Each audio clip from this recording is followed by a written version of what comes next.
she said something like, why would you ever expect me to come to church when Christians have been so bigoted and homophobic? You've been pro-slavery, you've been against women, you've been against human rights, and listed a whole litany of woes and wrongs and grievances.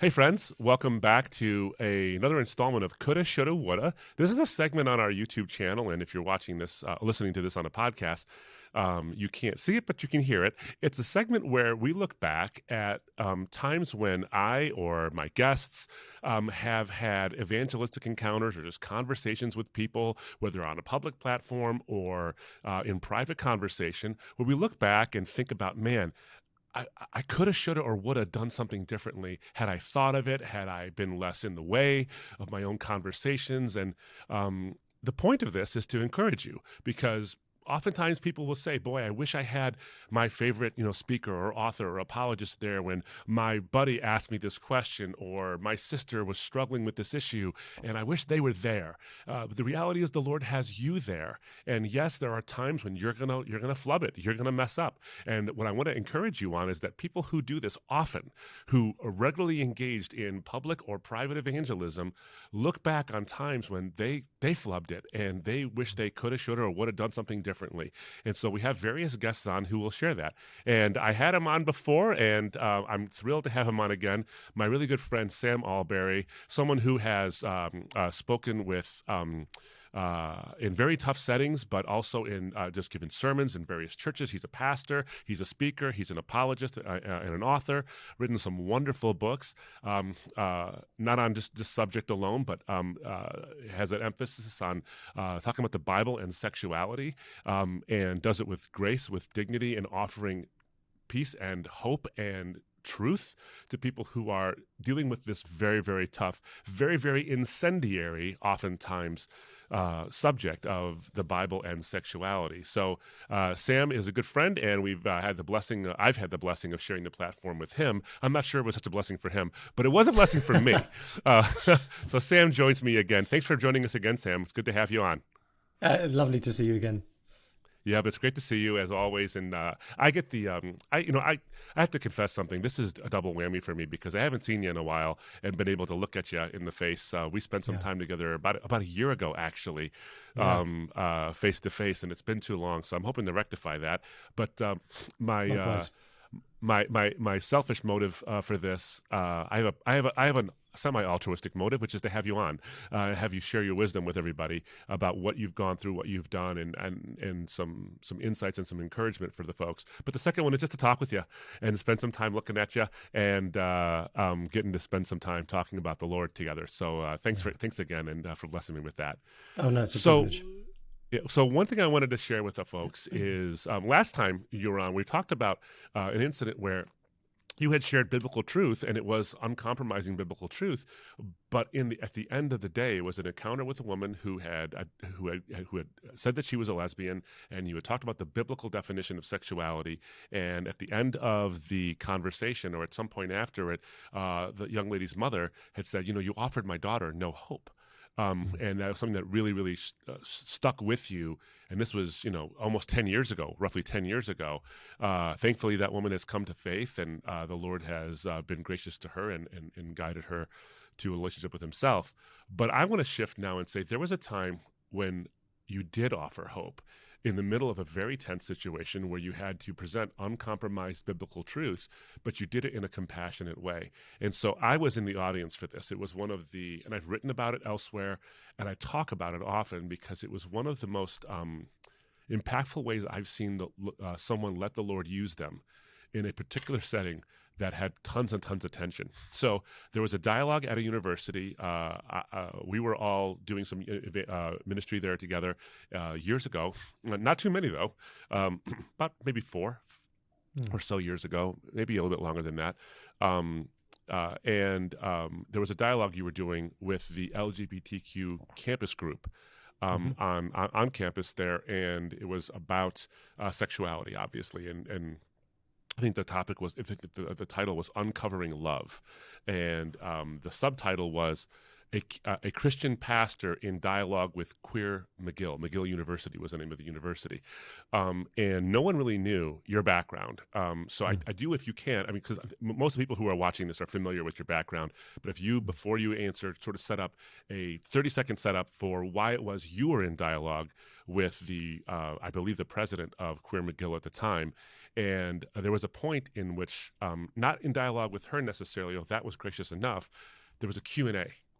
Now, I remember walking into the room, and the tension was pretty thick. I mean, this was years ago. Things were coming to the fore quite a bit, and the tension hasn't necessarily died down publicly, but there was quite a bit of tension in the room. You could almost feel it in the room. And I was sitting in the very back. I did want to get a lay of the land and see how the atmosphere was working in the room. And there's a lot of tension, a lot of potential for, and even people, I think, eager to be angry, especially because Christian pastor, they think maybe fundamentalist or someone who's going to, grab their Bible and start, doing this at them and that kind of thing.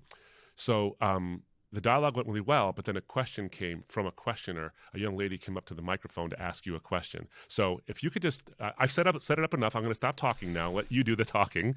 But that was the feeling from the audience. I'm sure it was twice as much from the platform, if not 10 times as much from the platform. So just share a slight bit about your background, why you were doing the dialogue, and then what happened. Yeah, so a couple of quick things. I've wrestled with same-sex attraction myself, so I can speak to the issue from personal experience, which helps in that kind of setting. You're not just coming at it academically or in an abstract way or anything like that. And it was, as you said, it was a dialogue. When the event was first proposed by the people who were putting it together, I didn't want to do a debate. Debates are zero-sum games where one wins and one loses. A dialogue is about mutual understanding. And so I said I would do the event if it was a genuine dialogue. And my condition was I wanted to have a meal with the president of Queer McGill, just so that we could get to know each other. And therefore, when we then were both on the stage, we would already be friends. We would know a bit about each other's stories, and we were really just there to introduce each other to the people who were present, and to sort of hear each other's stories. So, but because people saw the word evangelical pastor, as you say, many of them were coming feeling as though I was going to hate them. I was going to be angry at them and against them.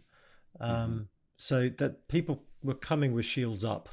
And this particular student came up and described themselves as a I think, pansexual queer student. I didn't even, at that stage, this was 4 or 5 years ago, and I don't really know what pansexual meant then, but I got the gist. And this, as I remember it, and you can correct me if I've remembered this incorrectly, she said something like, "Why would you ever expect me to come to church when Christians have been so bigoted and homophobic? You've been pro-slavery, you've been against women, you've been against human rights," and listed a whole litany of woes and wrongs and grievances against even apologetics issues. She had actually said the Bible was changed and retranslated and translated again to oppress people. So a huge litany of not only social and cultural objections, but even apologetic stuff. Like you could easily take the bait in those particular moments to focus on one of them. Yeah, and as she at the beginning of that long list, I remember thinking, "Oh, no, I could say this about that. Oh, I could say this," and there's actually a counterpoint there, and you've not understood this part of the history of Christianity and slavery, or how the Bible came to be. So I sort of part of my brain was frantically, doing overtime, trying to figure out, okay, what are my talking points in response to this? But I suddenly had this conviction that this person wasn't angry; they were frightened. And therefore they weren't needing a clever mic drop type response. They were needing to feel heard. They were hurting. They were coming in fear. And it suddenly occurred to me, there's always a bit of my brain that is sort of removed from the situation and doing a kind of detached commentary on it. And that part of my brain was going, how curious. I don't think anyone's ever been frightened of me in my life, but this person is frightened of me simply because I carry the terms evangelical pastor. Yeah. And so attack is often the best form of defense, and that's what this person is doing. She's giving me everything in her arsenal to protect. I then realized, okay, so that's the dynamic, and I'm getting a lot of, there were some genuine grievances and genuine points that we would both share with her in terms of some of the things that she said and other things that were just not true. And I remember thinking, okay, some of this just isn't fair. But then I remember thinking, I'm not here to defend myself. I'm here to represent Jesus. And Jesus absorbed hostility and injustice. He didn't defend himself in that sense. My job here is to take it. As an ambassador for Christ, I just need to take this and absorb how she's feeling, rather than hit the ball back with even more topspin. Yeah. So if memory serves, I said something like, if that's how you feel, I can completely understand why you wouldn't want to go anywhere near a church. Yeah. So kind of validated her internal logic. Yeah. And I think I said something like, it's all a bit of a blur now, but I think I said something like, please don't judge Christians. Please don't judge Jesus by the behavior of Christians, but judge Christians by the behavior of Jesus. So let's not get into what is right and what is wrong and what you're critiquing us with. Let's go behind that and just say, listen, we're about Jesus. I'm not here to defend Christianity. I'm here to commend Jesus. I was trying to sort of not escalate the situation. It was tense. And there was a line of people behind the student with similar objections and that kind of thing. But I wanted to reflect something of. I wanted to reflect the heart of Christ to her,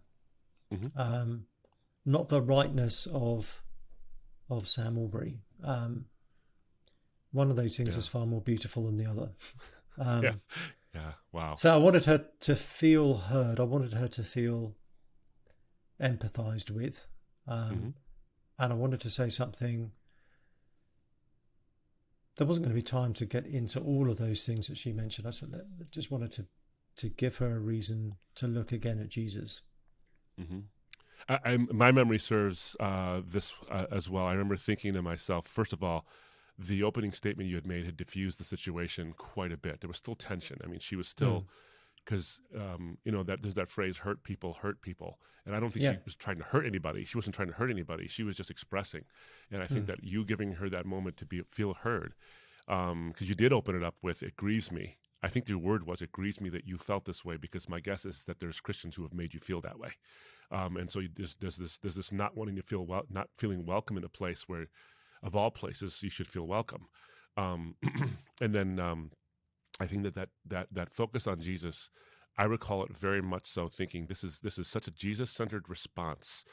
And it wasn't compromised in its message. It wasn't compromised in its substance. It was compassionate in its expression. And you had talked about, if memory serves me correctly, that what does Jesus offer in terms of fixing brokenness? I think that one of the phrases you had used is that every one of us in this room is broken in every way. We're not just broken in particular ways, and your brokenness is this way, and my brokenness is this way, and it's just that I can judge on a different scale, different people's levels of brokenness, is that we're all broken, and we need someone who's there to fix us, who's not. And you centered her back on that, on who he is. And I recall, and I don't know if you recall this, but I can never forget it. I remember her saying at the very end of it, one of the most, I think, statements that was evidence that the Lord had moved in that particular moment because you allowed him to do it. You just simply gave up any pretense of defending Sam Allberry or defending Christendom, and you just wanted her to see Jesus when she said at the end, I hope you get married one day because you would make a great dad. Yeah. that's the kind of thing that is such a turnaround from the way it started. Now, does it always happen that way? No, but that was in front of people where there was a human human tendency to want to you've publicly invested in your anger, your outrage, or in your position on your end, where neither of you, her included, by the way, not just you, but her included, didn't feel the need to continue the public investment as opposed to the actual engagement. It was really something to see. And I remember a colleague had asked her a question afterward about the event, and she said something along the lines of, I did not expect that. I did not expect that to happen. I don't think you did either. I think that the Lord showed up. Yeah, someone said to me once, I've never felt like I'm an evangelist, because I always assumed to be an evangelist, you got to be extroverted, super smart, socially confident, and I'm none of those things. But someone said to me once, evangelism is just pastoring non-Christians. Yeah. And wow. I thought, okay, well, I feel like I am a pastor. So if it's just, I can do that. That's what I want to do is shepherd people. And therefore it's whether I'm with Christians or non-Christians, it's always, what is the next step someone needs to take, either with Jesus in the case of a Christian or towards Jesus in the case of a non-Christian?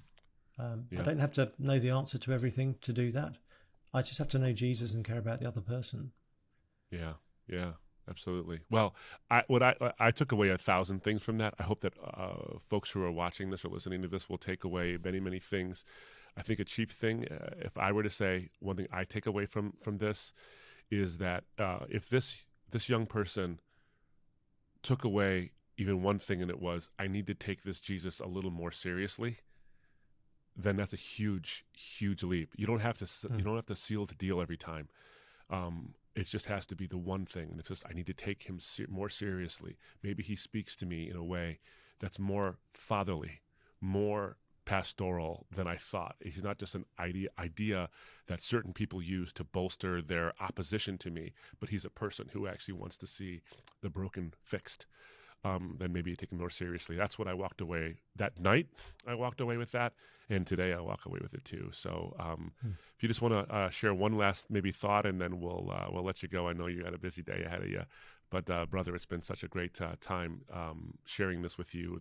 Thank you for spending a couple of installments with me. Really appreciate it. Joy. Any number I'd be happy to do. And I can't remember the exact wording of the proverb, but is it a gentle answer turns aside wrath? Yep. Or a absolutely. kind answer. A kind answer turns away wrath. Absolutely. And in those highly charged situations, if we can try and reflect the kindness of Jesus, it lowers the temperature and it begins to open up hearts and minds, and the shields come down, and people can actually listen then. Indeed. I love the slight Star Trek or sci-fi nerdiness that just came out of you with the shields coming down. I love it. Sam and I have shared a love of a couple of sci-fi nerdy things. Yes. So yeah, and we'll talk more about that offline. Absolutely. Yeah, absolutely. Well, thank you, Sam, so much for sharing this time with us. It's been a real blessing to me. I'm sure it'll be a blessing to others.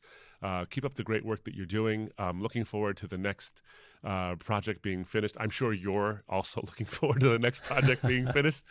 And God bless you, brother. Thanks so much for spending the time with us.